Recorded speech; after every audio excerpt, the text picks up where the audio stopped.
বাঙালির খুব পছন্দের একটি রেসিপির মধ্যে এই একটি রেসিপি কাতল কালিয়া আজ আমি আপনাদের বানিয়ে দেখাবো, তাই সঙ্গে থাকুন। শুরু করার আগে বলছি নমস্কার, আমি তন্দ্রা, আপনারা দেখছেন আমার ছেলে আজকের রেসিপি। এখানে একটি কাতল মাছ নিয়ে নিয়েছি এবং মাছটি আমি নিজেই কেটেছি। আপনারা চাইলে বাজার থেকে নিজেদের পছন্দ অনুযায়ী কাটিয়ে নেবেন। এরপর ধুয়ে নেব ভালো করে। দেখুন মাছগুলোকে ভালো করে আমি ধুয়ে নিয়েছি এবং এরপর আমাদের যা করতে হচ্ছে, এখানে আমি সামান্য লবণ, হলুদ এবং একটু সর্ষের তেল দিয়ে নিব। সর্ষের তেল দিয়ে নিচ্ছি যাতে ভাজার সময় ছিটে না আসে। এবার গ্যাসে একটি কড়া বসিয়ে কড়াটি আমি খুব ভালো করে গরম করে নিয়েছি এবং গরম হয়ে যাওয়ার পর তাতে সর্ষের তেল দিয়ে আমি খুব ভালো করে গরম করে নিয়েছি। হ্যাঁ, তেল অবশ্যই ভালো করে গরম করতে হবে, কেননা তেল ভালোমতো গরম না হলে মাছগুলো কড়ার গায়ে আটকে যেতে পারে। আর হ্যাঁ, এখানে আরও একটি কথা বলছি, মাছ কিন্তু খুব হার্ড করে ভাজবো না, একটু নরম করে ভাজবো যাতে সমস্ত মশলা এর ভেতরে যেতে পারে। তাই অবশ্যই খেয়াল রাখতে হবে গ্যাসের ফ্লেম যেন হাই না থাকে।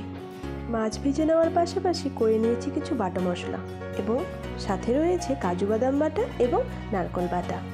এখানে রয়েছে কাঁচা লঙ্কা বাটা, কাজু বাদাম ও পোস্ত বাটা, টমেটো বাটা, নারকেল বাটা এবং পেঁয়াজ বাটা। এর পাশাপাশি রয়েছে গুঁড়ো এবং আরও কিছু বাটা মশলা।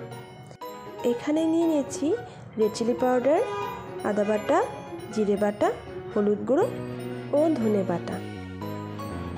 এবার এই মাছ ভাজার তেলে দিয়ে দিচ্ছি একটা তেজপাতা, দুটো শুকনো লঙ্কা আর সঙ্গে দিয়ে দিচ্ছি দুটি লবঙ্গ, দুটি এলাচ এবং দুটি দারচিনি ও হাফ টিস্পুন গোটা জিরে। 4 থেকে 5 সেকেন্ড পর এখানে দিয়ে দেব টমেটো বাটা। আর টমেটোটা ভালো করে কুক করে নিতে হবে যাতে এর কাঁচা গন্ধ বেরিয়ে যায়। সব কিছুর সঙ্গে ভালো করে মিশিয়ে একটু কুক করে নেব। 2 থেকে 3 মিনিট টমেটো খুব ভালো করে কুক করে নেওয়ার পর মনেই হচ্ছে এর ভেতরে থেকে কাঁচা গন্ধ বেরিয়ে গেছে।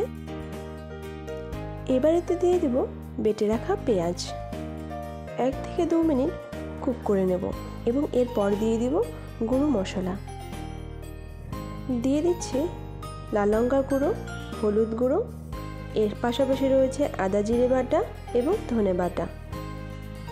সব মশলা একটু ভালো করে কুক করে নিয়ে এতে দিয়ে দিব কাঁচা লঙ্কা বাটা। আবার একটু ভালোভাবে মিশিয়ে নিচ্ছি। এখানে বলছি কাঁচা লঙ্কা বাটাটা একটু পরে দিয়েছি কারণ যাতে লঙ্কা গুঁড়োর রঙটা খুব ভালোভাবে বেরিয়ে আসে। এবার দিয়ে দিচ্ছি নুন, তার সাথে চিনি।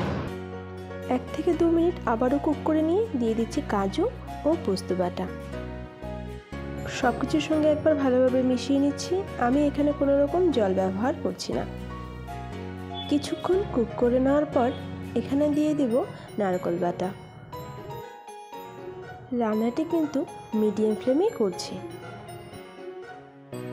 এবার এতে দিয়ে দেব নারকেল বাটা।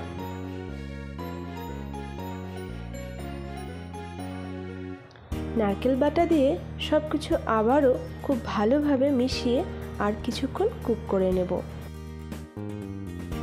গ্যাসের ফ্লেম লো করে ঢাকা দিয়ে কুক করে নেব 4 থেকে 5 মিনিটের মতো। ফিরে আসলাম 4 থেকে 5 মিনিট পর। দেখাই যাচ্ছে মশলার গা থেকে খুব সুন্দরভাবে তেল ছেড়ে দিয়েছে। এবার একে একে ভেজে রাখা মাছগুলো তার মধ্যে দিয়ে দেব। সমস্ত মাছ দেওয়া হয়ে গেছে। এবার আমি 1 থেকে 1.5 মিনিট আবার কুক করে নেব। 2 মিনিট কুক করে নেওয়ার পর একে একে সবগুলো মাছ আমি উল্টে নেব।